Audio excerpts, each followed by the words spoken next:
উত্তর পশ্চিম বঙ্গোপসাগরে সৃষ্ট লঘুচাপে উত্তাল পটুয়াখালীর কুয়াকাটা সংলগ্ন বঙ্গোপসাগর। আকাশ ঘন মেঘাচ্ছন্ন। উপকূলীয় এলাকায় অব্যাহত রয়েছে বৃষ্টিপাত। জেলার কলাপাড়ায় গত 24 ঘন্টায় 72 মিলিমিটার ও পটুয়াখালী শহরে 5 মিলিমিটার বৃষ্টিপাত রেকর্ড করা হয়েছে। লঘুচাপের প্রভাবে উপকূলীয় এলাকায় ঝোড়ো হাওয়া বয়ে যাওয়ার শঙ্কা করছে আবহাওয়া অফিস। ফলে পায়রা সহ দেশের সব সমুদ্র বন্দরকে 3 নম্বর স্থানীয় সতর্ক সংকেত দেখিয়ে যেতে বলা হয়েছে।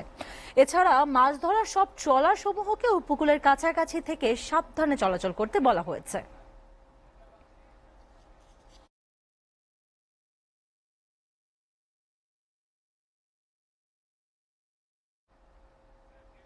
উপকূলের আবহাওয়া পরিস্থিতির খবর জানাতে পটুয়াখালী থেকে সরাসরি যুক্ত হচ্ছেন সহকর্মী জহিরুল ইসলাম। জহিরুল, লঘুচাপ মোকাবিলায় স্থানীয় প্রশাসন কি ব্যবস্থা নিয়েছে, এ বিষয়ে বিস্তারিত জানাবেন। এবার শুভ সকাল। আপনি জানেন যে গত 2 দিন ধরে কিন্তু পটুয়াখালীর যে বঙ্গোপসাগর এলাকায় কিনা লঘুচাপ যে সৃষ্টি হয়েছে তার প্রভাবে পটুয়াখালীতে বৃষ্টি অব্যাহত রয়েছে।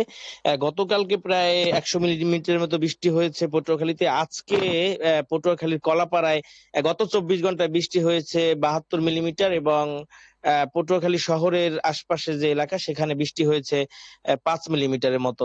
এবং তারা বলছে যে কিছুক্ষণ পরেই এই এলাকায় দুপুর নাগাদ বৃষ্টি শুরু হতে পারে।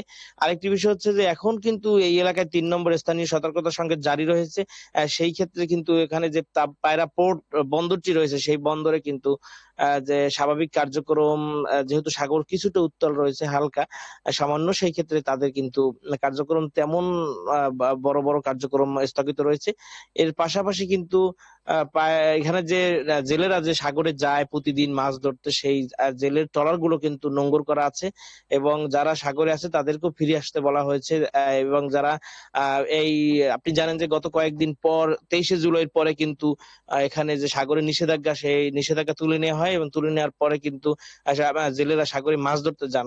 সেই মাছ ধরতে যাওয়ার সময়টাই কিন্তু বারবার এরকমের লঘুচাপ সৃষ্টি হওয়ার কারণে অনেক জেলেরাই ক্ষতিগ্রস্ত হচ্ছেন। এবং তাদের যে মূল আয়ের পেশা জেলে মাছ আরোহণ করা, সেখানে সেই ক্ষেত্রে কিন্তু জেলে এবং ট্রলার মালিক, আড়তদার সবাই কিন্তু ক্ষতির সম্মুখীন হচ্ছেন। তাদের যে ধার দেনা কর্জ সেটা কিন্তু আরো বেড়েই চলছে। পটুয়াখালীতে আসলে 3 নম্বর সতর্কতা সংকেতে লঘুচাপে ওরকমের তেমন ঝড়ো হাওয়া বয়ে যেতে দেখা যায়নি। তবে এখন পর্যন্ত থেমে থেমে বৃষ্টি হচ্ছে এবং বিশেষ করে উপকূলীয় যে উপজেলাগুলো রয়েছে রাঙাবালি, গলাচিপা, কলাপাড়া এবং এদিকে দশমিনা, এই কয়েকটি উপজেলায় কিন্তু বৃষ্টিপাতের পরিমাণ অনেক বেশি। এবং এতে দেখা যাচ্ছে যে বৃষ্টি যখন হয় তখন কিন্তু সাধারণ যারা শ্রমজীবী মানুষ যারা রাস্তাঘাটে বের হয়, বিশেষ করে খোলা আকাশের নিচে কাজ করেন, তারা কিন্তু অনেকটাই বিড়ম্বনায় পড়েছেন এবং তাদের যে দৈনন্দিন যে আয় সে আয় কিন্তু কমে যাচ্ছে।